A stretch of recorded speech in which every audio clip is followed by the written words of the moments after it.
ng banal na takot. Pagharian mo ang TFC family.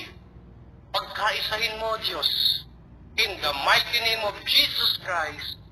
Lord, maraming salamat sa malaking pribilehiyong ito na inyo pong pinagkaloob sa amin sa araw na ito. Salamat sa iyong mensahe. In the mighty name of Jesus Christ. Salamat po, Ama. Sa iyo po, Ama, ang mataas na papuri, karangalan, kaluwalhatian at kapangyarihan, magpakailanman, sa banal na pangalan ng Panginoong Jesucristo, ang lahat ay magsabi ng Amen! Amen. Praise God, ano? Hallelujah. Amen, amen.